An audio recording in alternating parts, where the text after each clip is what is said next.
We'll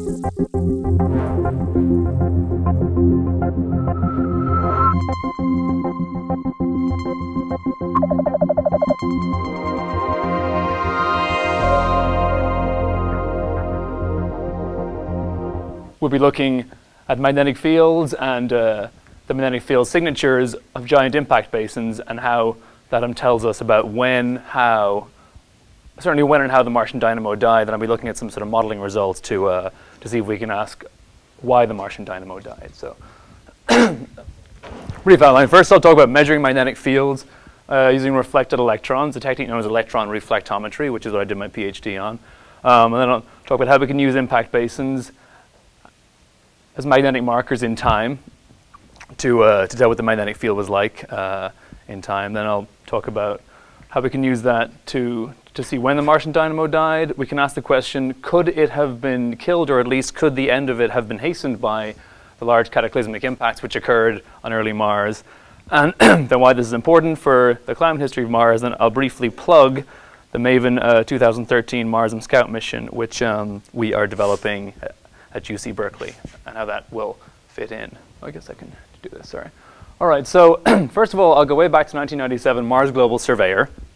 The MAG-ER stands for the magnetometer / electron reflectometer. It was a combined experiment. It took about 7.5 years of data during this time during which MGS was in a 400-kilometer circular mapping orbit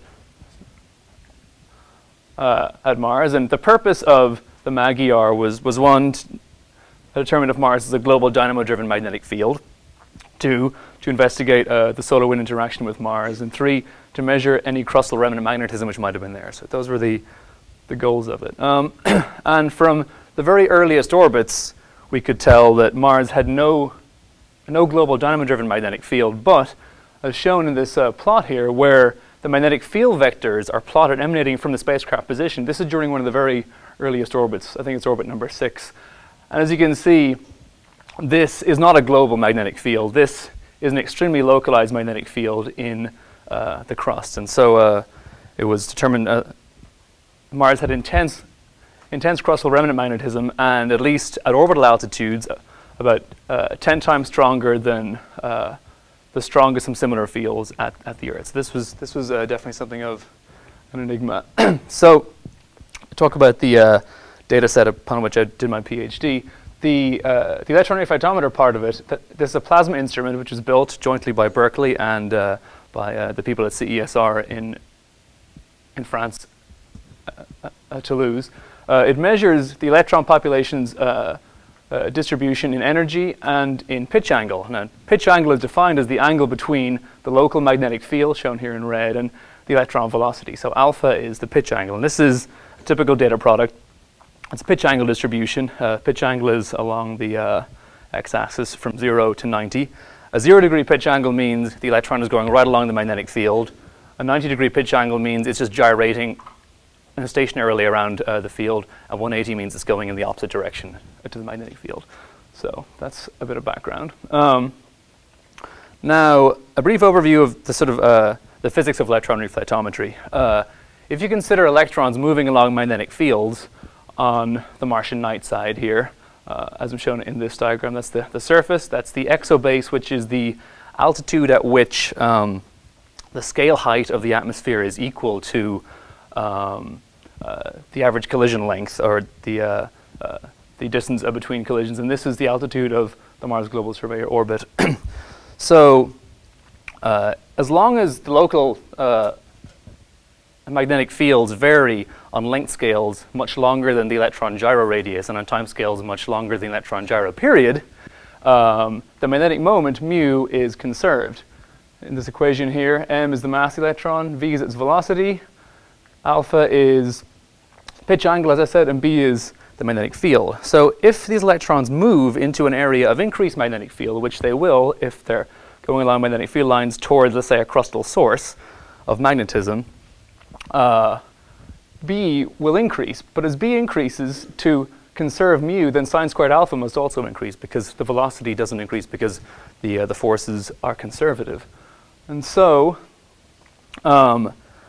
if b increases sufficiently, then sine squared alpha reaches 1, and the electron, which has been spiraling along the magnetic field line like this, will actually stop and turn around and go back the way it came when alpha reaches 90 degrees.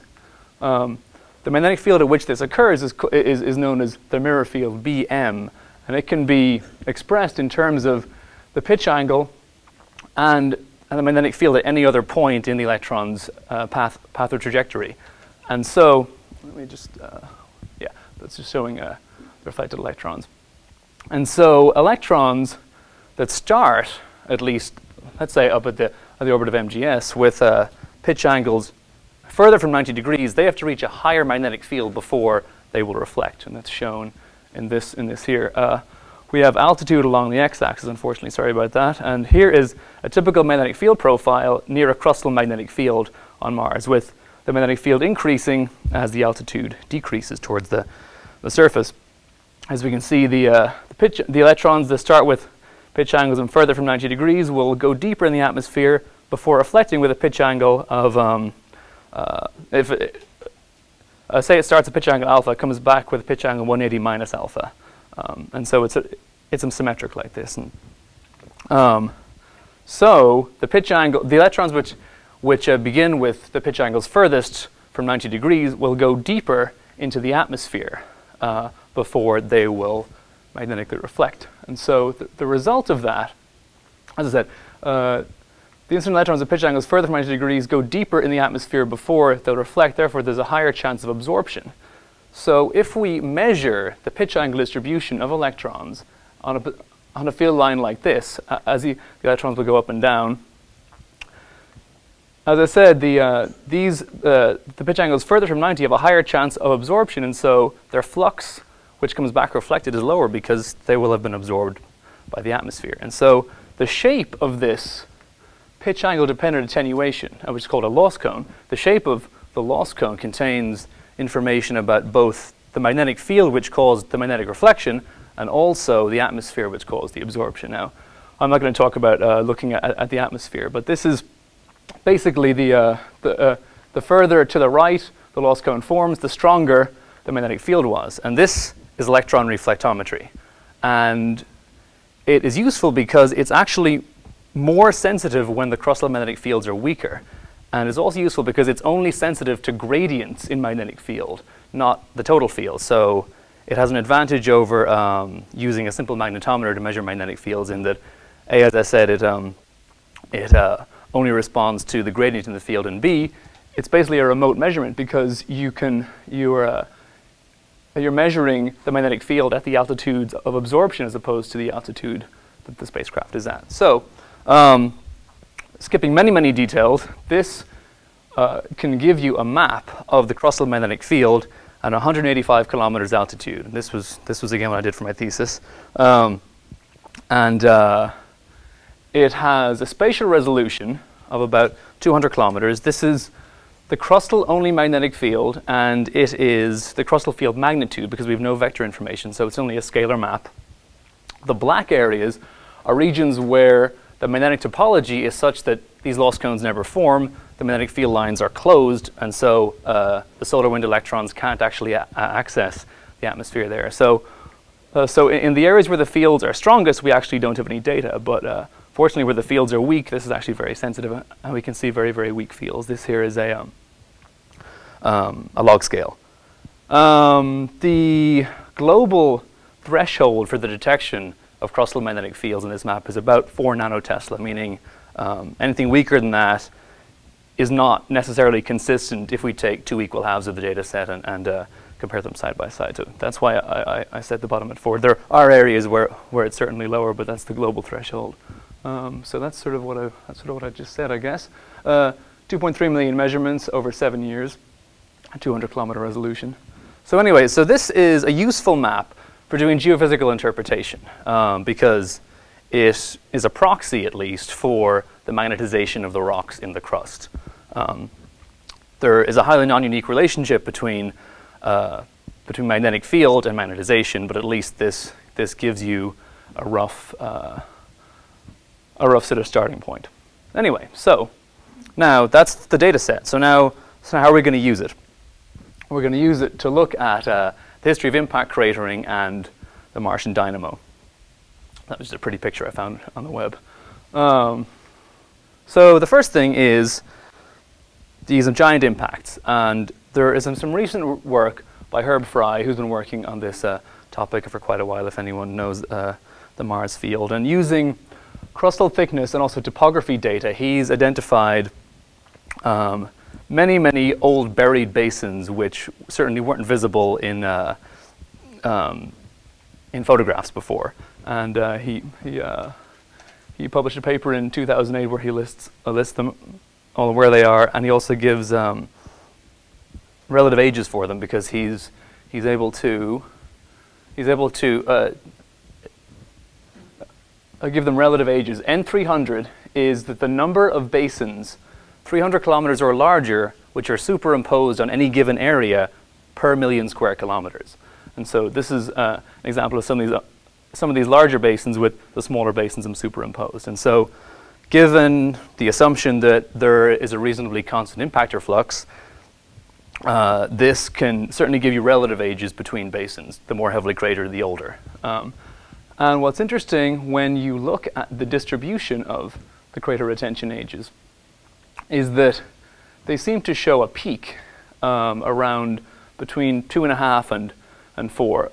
More than half of the 20 largest basins, these are all the basins larger than 1,000 kilometers in diameter, they have an N300 age in this range. So I mean, this isn't proof of a spike in large basin formation, because it could simply be that the older ones we can't see, but it certainly is because they were buried, but it certainly is pretty suggestive. Now, people say, okay, fine, but can you put absolute ages on these basins? And the answer is, well, you can put an absolute model age on them, but because there's no calibrated chronology for Mars like there isn't for the Moon, all we can do is guess. But when you do that, according to the cratering chronology of Hartmann and Neuckham, shown here, you see that the basins fall mostly between 4.1 and 4.2 billion years ago. Only Hellas, Argyre, and Isidis, the young visible basins, are younger, and only a couple of basins are older than that. So it seems as though, at least according to the work of Herb Fry, that there could well have been a spike in large basin formation between 4.1 and 4.2 billion years. So that's the large basin data set. So we're going to use those two things I've just laid out to study the Martian dynamo. So the first thing is, why study the Martian dynamo? If you know the history of the dynamo, both its duration and strength of the field, etc., it constrains models of the formation, the evolution, and the dynamics of the planet as a whole, i.e., whether it started with an initially hot core, or what the early panels, or what the early patterns of mantle convection were, etc. And also because a dynamo-generated field will shield the early atmosphere from stripping by the solar wind. Earth's magnetic field protects the atmosphere largely from this sort of solar wind stripping. So this would affect the early climate, temperature, atmospheric pressure, the stability of water, sort of habitability, etc. So those are the reasons why. So how are we going to study it? Well, we're going to examine the magnetic signatures of these giant impact basins in order to estimate the magnetic conditions which existed at the time of the impact. And we're going to correlate those signatures with the crater retention ages calculated for these basins in an attempt to construct a magnetic timeline for the Martian dynamo. So it's important to look at how an impact basin will record the magnetic conditions that were around at the time of the impact. So when you get an impact, the heating and shock will demagnetize an area about comparable to the size of the basin, maybe 0.5 to 0.8, something like that. There's different models. But then when the crust cools, it can reacquire magnetization through either shock remnant magnetization, SRM, or thermal remnant magnetization, TRM, if a strong ambient magnetic field is present to remagnetize it once the rocks fall below the Curie temperature, and if there are magnetic minerals present. So this is just that's the ambient field. The magnetized rocks are shown in yellow inside this crater. And so the point is that the basins will leave a record of the magnetic conditions that were around at the time of the impact. So given that, there's still a list of major caveats in order to relate the magnetic field that we measure above the basin, B at 185 kilometers in the map I showed you, and the paleomagnetic field at the time of impact. Well, first thing is all the basins which we're looking at are larger than 1,000 kilometers. So that's much larger than the observation altitude. And so it gets rid of some of the non-uniqueness problem between when you're trying to relate the magnetic field to the magnetization. So in this case, a low or high crustal magnetic field does mean a weak or strong magnetization. We also have to assume there's no large differences in the crustal magnetic susceptibility across the planet. So we have to say that, this means that we're assuming that the magnetization M is proportional to the paleomagnetic field which magnetized those rocks at the time. We also have to assume that there's no large basin scale subsequent magnetic alteration by processes which don't leave any signature, such as things like aqueous alteration, so hydrothermal activity beneath the basin could do that. Because we can see if there's other impacts or volcanoes there, but there's other processes which we can't see. And also we have to assume that the thickness of the magnetizable air is approximately uniform across the planet. So with all these qualifiers, we can roughly relate what we're measuring at 185 kilometers, this crustal magnetic field, to the magnetizing paleo field, only in terms of low, medium, high. I wouldn't even want to get any more quantitative than that. But that said, we can look at these signatures. Now this is a map of all the craters identified by Herb. The purple ones are not easy to see, unfortunately. The white ones are ones seen in the topography, purple are ones seen in the crustal thickness map, and that's overlaid on a topographic map.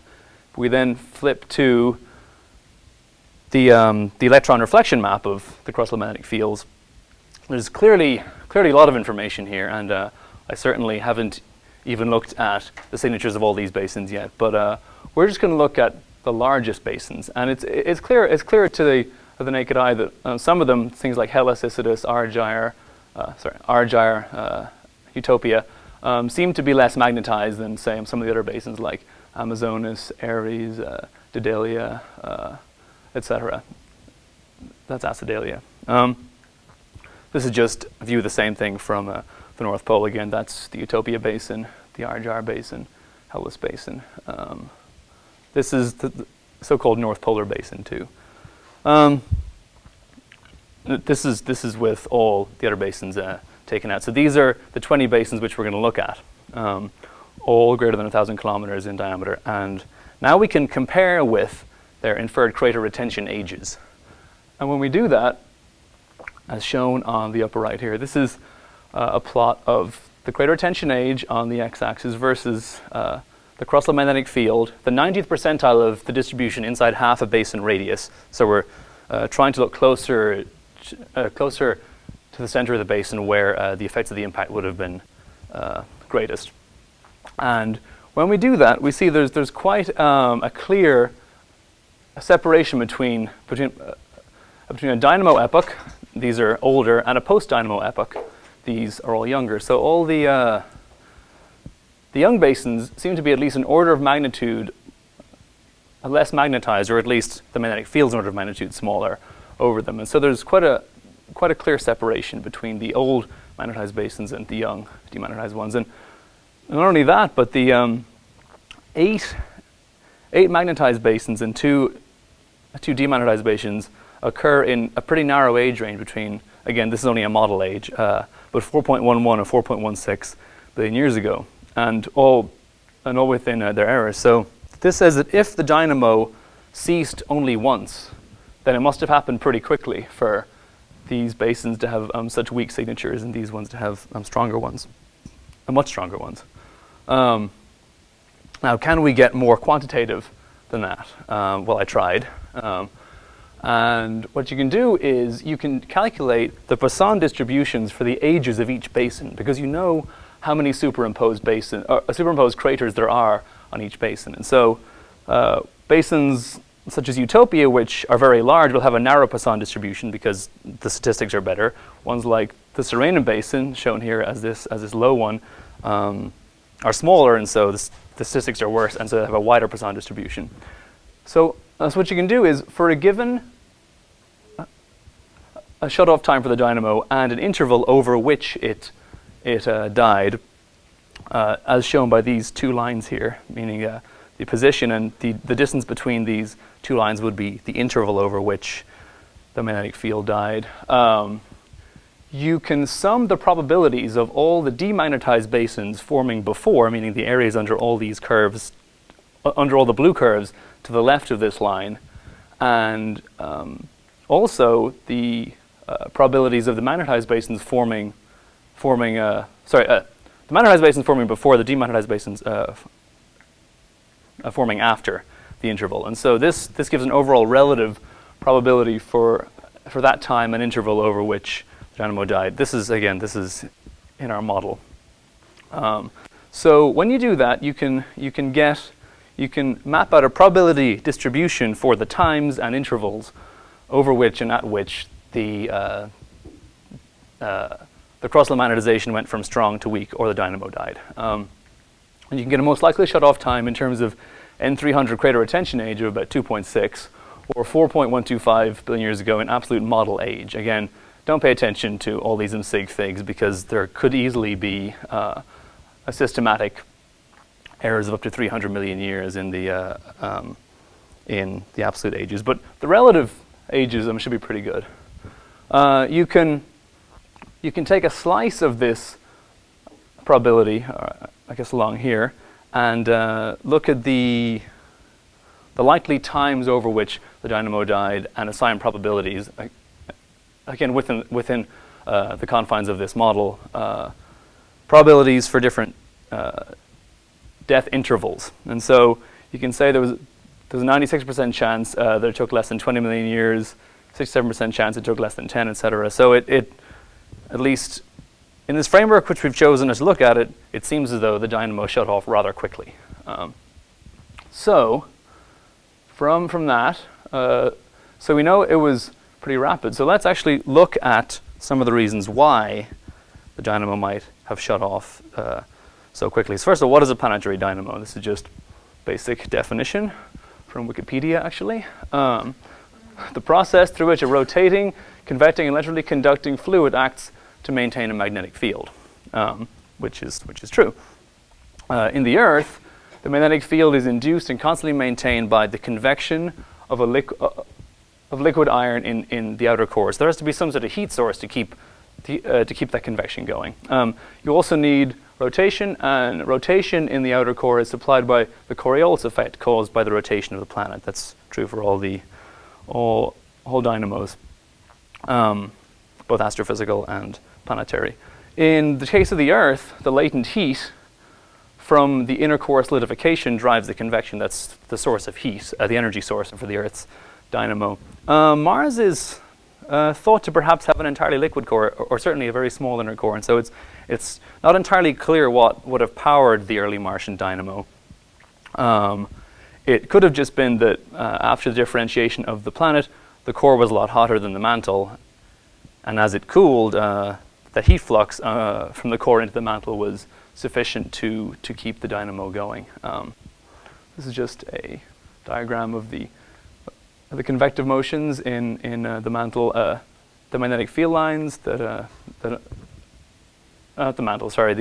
outer core, the magnetic field lines which thread it, and the rotation that supplies the Coriolis force. So there's a class of dynamos which people in the dynamo modeling community study, which are called subcritical dynamos.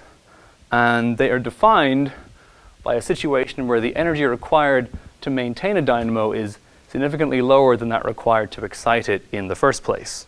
Now, another way of saying that is that in a strong field dynamo, the Lorentz force from the magnetic field actually helps to drive the convection, so it's sort of a self-reinforcing process. And so, and the force from the existing field can be comparable to the Coriolis force in keeping the dynamo action going. But to excite a dynamo in the first place, the convection must be driven without the help of the Lorentz force. And so you therefore need a larger buoyancy force to initiate a dynamo in the core than to maintain it. And people have shown this is, the people in that community, this is a sort of accepted science in the dynamo modeling community. So the question is, could the Martian dynamo have been in such a subcritical regime during its final stages? Well, a colleague of mine, Weijia Quang at the NASA Goddard Space Flight Center, has actually modeled the Martian dynamo in its early stages. And it wasn't actually a time-dependent simulation in which he included the core cooling. But what he did do is he started off, this is the strength of the magnetic field at the surface. And this is the thermal Rayleigh number, which is a proxy for the energy source, basically how much energy to keep convection going that the core has. And he started off with strong field dynamos and high thermal Rayleigh numbers, and he ran a simulation, and he took the end state of each simulation and started the next one with that same state, except he reduced the thermal Rayleigh number piece by piece. I think he actually did more than just these dots here, but he found that the field strength doesn't change too much as you decrease the thermal Rayleigh number until you get to a point here. It's when it's R thermal is below 2,440. The dynamo solution disappears, and with only, when it falls from 2440 to 2420, so it's only a 1% decrease in the thermal Rayleigh number, the magnetic field essentially disappears entirely in the models. And again, because it's a subcritical dynamo at this stage here, it needs more energy to get going again because it doesn't have the Lorentz force to help it. So you need to increase it by around 20% in order to get the dynamo going again. And it's not clear what sort of geophysical process could provide a 20% increase in the core to mantle heat flux or the thermal Rayleigh number in the core. So when we look at, if you do some sort of rough numbers, the Martian dynamo probably lasted around 400 or 500 million years if you assume that Mars was formed, 4.55 billion years ago. And so the subcritical dynamo's field strength can fall by 4 orders of magnitude following only a 1% decrease in the core Rayleigh number, or about 1% of its lifetime, is about 5 million years. So that's only a very sort of rough hand-wavy argument, but it is consistent with the basin magnetic signatures. Now, of course, when the dynamo action stops, the magnetic field is going to disappear much, much faster than that because the magnetic diffusion time is only about 10 or 20,000 years in a planet the size of Mars. But that's far below the time resolution that these the basin magnetic signatures can give us. But the point is that a small perturbation in the superadiabatic core mantle heat flux, the dynamo's power source, at the right moment can shut it down permanently, and it won't start back up again once it's gone without a large increase in its heat source. And the observations show us that the dynamo died, which during what may well have been a heavy bombardment of large impactors. So could this bombardment have caused such a perturbation to have perhaps disturbed a subcritical dynamo and ended the magnetic field? So when you get a large impactor in a planet like Mars, this is an impact leaving a basin bigger than 1,000 kilometers. So these are really sort of huge cataclysmic impacts. There are two things that happen when you're looking at the effect on the mantle. The first thing is, well, the impacts will dump a lot of heat into the interior, so it will raise the mantle temperature. So the temperature gradient at the core mantle boundary will fall because the mantle is now hotter. And so the heat flux from the core heat flux, or heat flux out of the core will be reduced, and that can shut down the dynamo. Of course, the other thing that is that it's going to be the heating is going to be inhomogeneous, and so the impacts will dump a lot of heat into certain regions of the interior, and that's going to cause lateral temperature variations, which will create additional buoyancy, which will actually increase the convective vigor, and which can enhance the core heat flux. So these are two competing effects which one would expect when you have a giant impact on a planet like Mars. Two competing effects on the mantle convection. So which one is more important? Well, so I'm going to tell you about work of another colleague of mine who has actually tackled this mantle simulation problem. James Roberts, who's at the Applied Physics Lab at Johns Hopkins, and he used a 3D spherical finite element mantle convection code called SITCOM-S. Temperature and pressure dependent viscosity. He has it internally heated by radioactive decay. There are various models for that, and he has a model for how these impacts will heat the mantle. Basically, there will be an isothermal sort of core beneath the impacts, but this is only a cartoon. It isn't necessarily that large. So he has a hemispherical area which scales with the size of the basin, and a fairly rapid decay of the temperature from that point into the mantle. And so he puts that into the mantle simulation, and he puts it in instantaneously, and then sees how the mantle convection evolves afterwards. And so he ran a case where he impacted the 20 giant impacts which we have in our list, the 20 which left basins larger than 1,000 kilometers, and he also ran a control case with no impact heating. And this is just a movie of these are isotherms showing the background mantle convection pattern, but also the effects of 3 impacts. Because the region is heated, it tends to create buoyancy, and so it causes a plume to rise up towards the surface under the crust, and so that's what tends to happen. So for most of these impacts, the impact melt causes, as I said, a buoyant plume, and then the plume rises, which increases the surface heat flow for all these impacts. But as I said, because it tends to rise, only the really, really giant impacts can deliver enough heat deep enough to substantially affect the heat flux across the core mantle boundary, and therefore to affect the dynamo. Now, because the people who model these giant impacts don't really have a great constraint on the relationship between the transient cavity diameter immediately after the impact and the final size of the basin, so the scaling laws which you have to use to relate the final size of the basin to actually how much heating, there's a lot of uncertainty there. It causes a factor of 5 difference in the size of the heat flux. So shown here are just some 2 of the sample simulations. Let me see.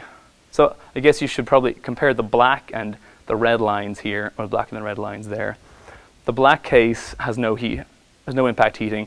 The red case has these impacts, and as you can see, only the 5 and very largest impacts actually have an effect. But they can they end up reducing the core mantle heat flow by, again, depending on which of these scaling models you use, and also depending on what assumptions you make for the viscosity of the mantle and the radioactive heating.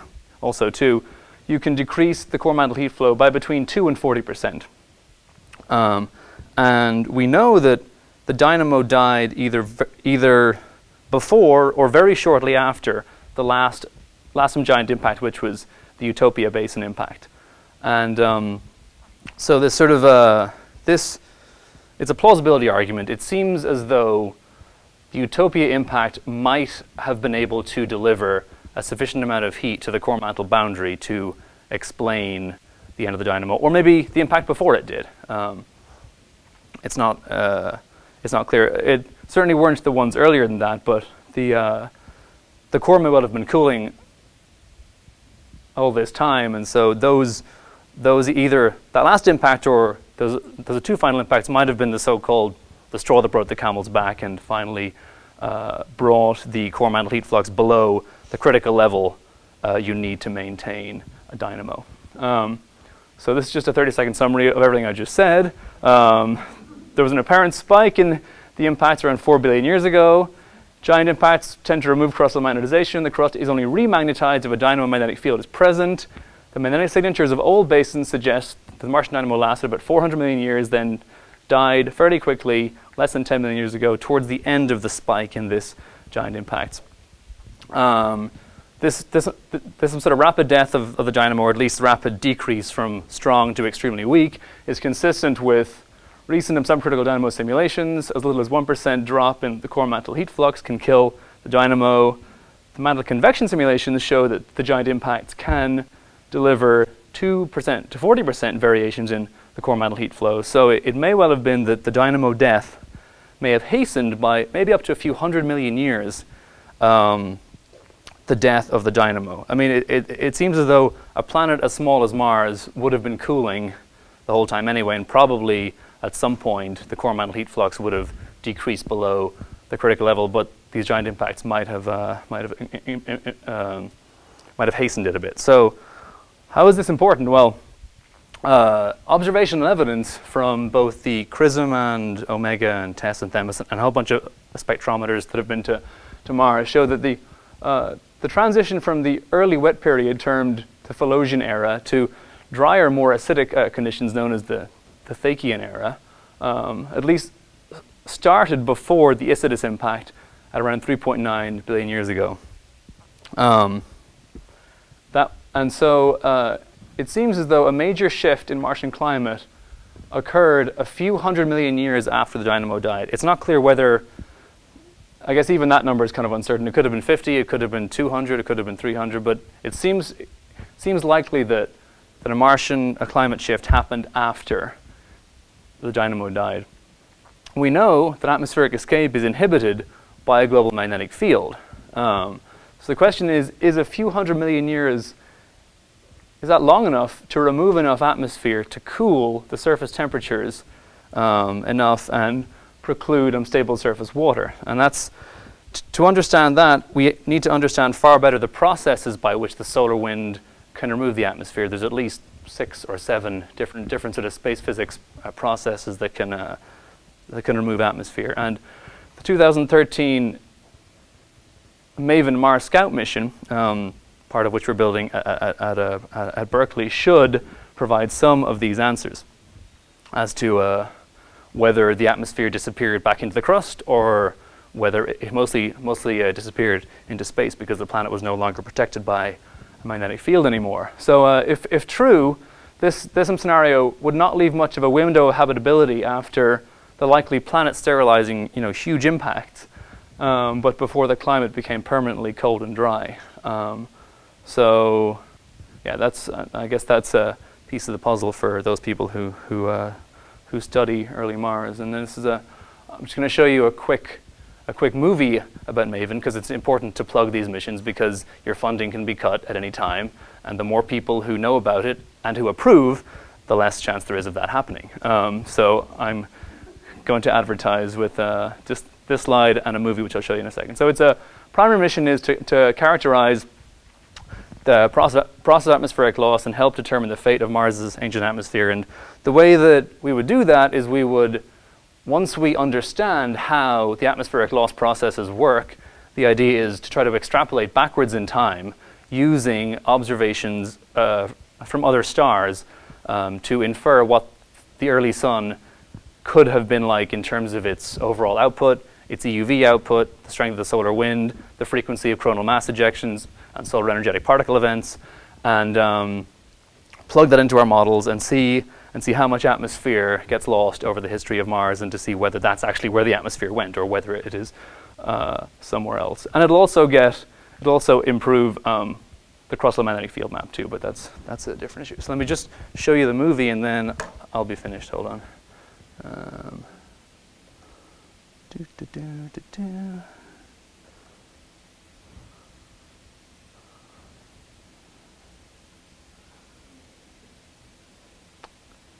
Come on, computer.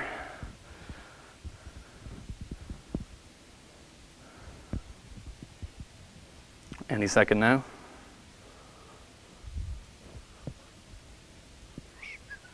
Probably should have opened it before. Okay, good. Let me just make this bigger.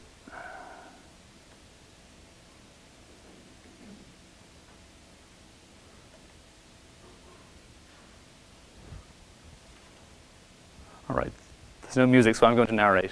So this is the early solar wind, 4.2 billion years ago. Solar wind is obviously yellow and white, as everyone knows, and that's early Mars protected by its magnetic field. And then, oh, the dynamo dies. Oh, look what happens. Now the planet's exposed, and the atmosphere, which is colored purple, as everyone knows, is now blown away. And early Mars has lakes, and the lakes soon disappear once the climate dries out and the atmosphere is getting blown away. So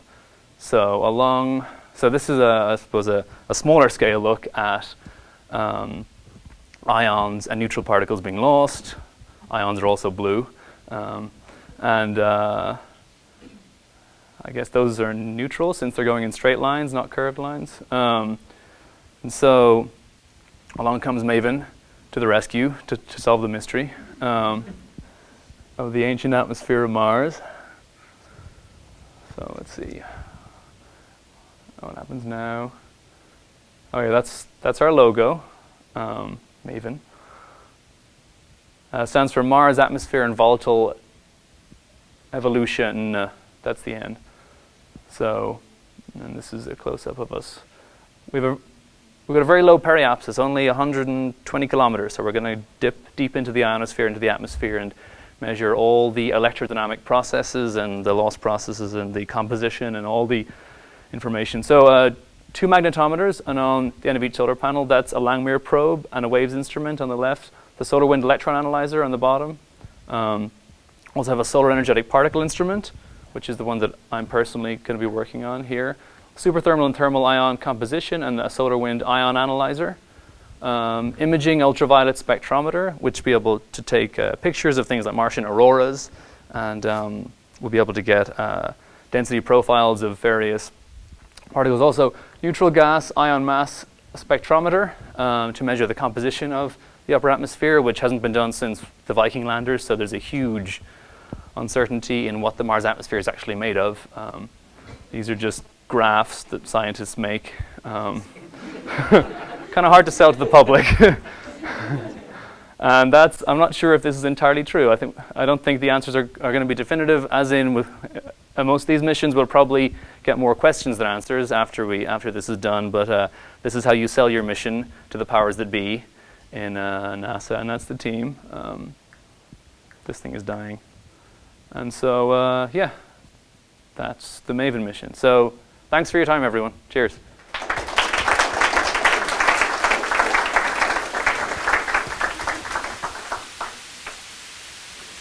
You. So we have time for questions.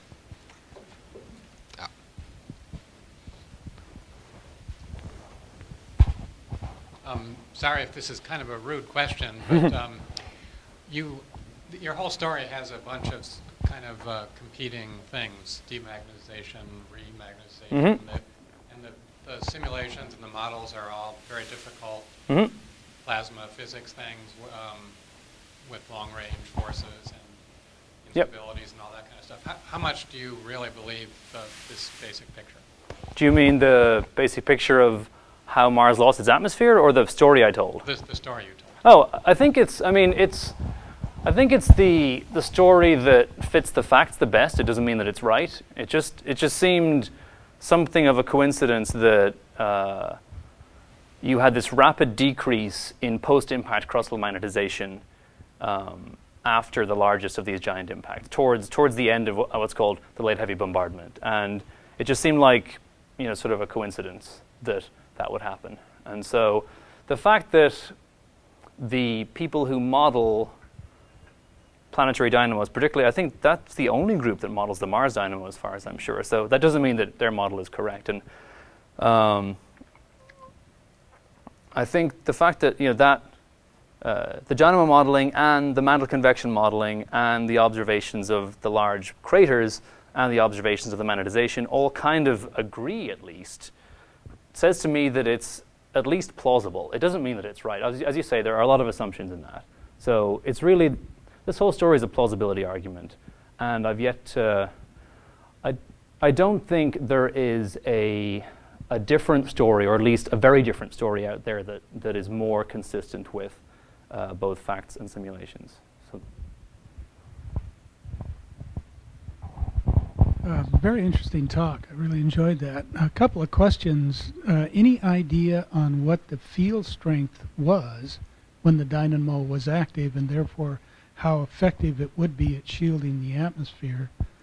And then the second question is it possible that the dynamo later on, after the heat flux shut down and convection shut down, when the core might have solidified and latent heat release, could it start up again?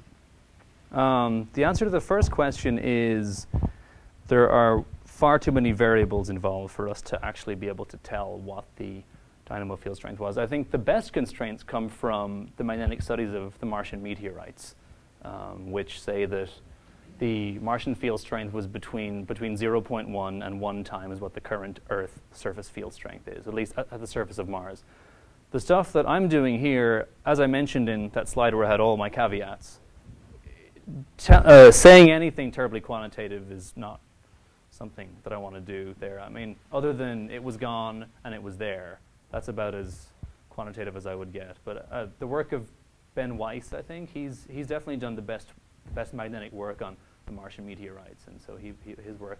Of course, I think he's actually updated his work recently when he's had better equipment, so you'd have to check his latest papers about the paleo field strength. So. More questions? Yeah.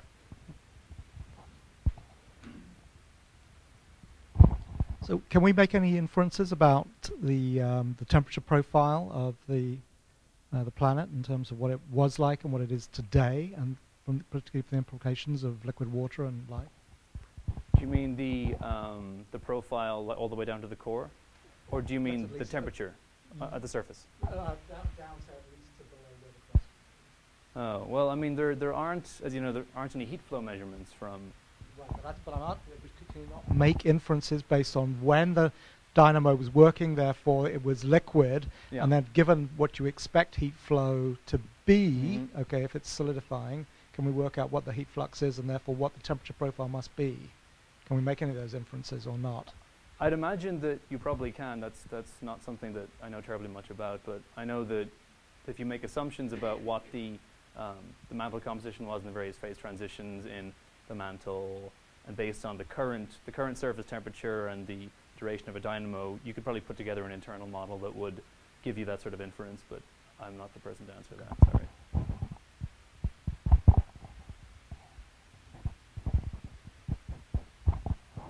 It's known that the Earth had the same history of impactors where life was destroyed and came back. So I'm wondering, do we have any information of what size or how fast those impactors might be to have this effect? Well, that goes back to the point I mentioned, where the people who model these impacts have very large uncertainties in relating the transient cavity diameter size to the final impact basin size, and it's very difficult for them to estimate the energy of the impact and therefore the speed.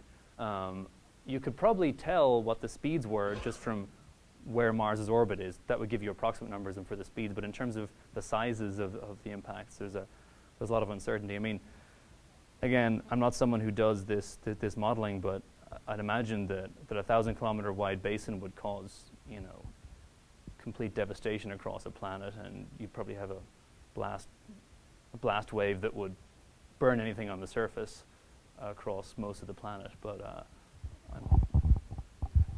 I don't really know. I just have a question Sure. regarding comparison between Earth, Mars, and Venus. Uh-huh. Now, Venus does not have a magnetic field. That's right. Would your work shed some light onto the reason why not? Well, I mean, Venus certainly is a much larger planet, and therefore could probably hold a lot more heat. There's also there's the sizes of the planets, and also whether they have plate tectonics is a large part of it too. And Earth has plate tectonics, which gives the mantle and therefore the core an easy way to lose heat. And so plate tectonics, because the the warm stuff comes up, the cold stuff goes down. It allows the core to cool and to solidify, and that keeps the convection going in the outer core, or at least that's the theory. Whereas Venus and Mars don't have plate tectonics; they just have this single stagnant lid, and so that I would guess would retard the cooling of the core, and that might be an explanation for why Earth has a magnetic field and the others don't. But of course, why Earth has plate tectonics and Venus doesn't is a different question altogether. I don't really know. Sorry. I have a question. Sure. In relation to that. So we have two space missions toward Mercury, Colombo and Messenger. Do you know if this mission will be equipped with the same kind of instrument to measure fossil magnetic field? And if yes, what kind of information this measurement of fossil magnetic field could provide to help you study, for instance? Well, I know. I'm pretty sure both of them have magnetometers, at least. I don't know the instrument package of Colombo terribly well, but Messenger does have. It has energetic particle instruments. I mean, Mercury doesn't have really an atmosphere of which to speak, so I'm not sure whether the particle instruments will shed much light on it. But the magnetometer will be able to characterize Mercury's magnetic field extremely well. They'll be probably able to get higher moments, not just the overall dipole field strength, and so that will probably help the dynamo modelers to model what sort of core convection must be going on inside Mercury to create its magnetic field.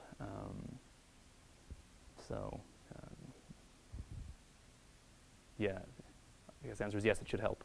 Yeah. Well, if not, we should thanks again our speaker. Thank you.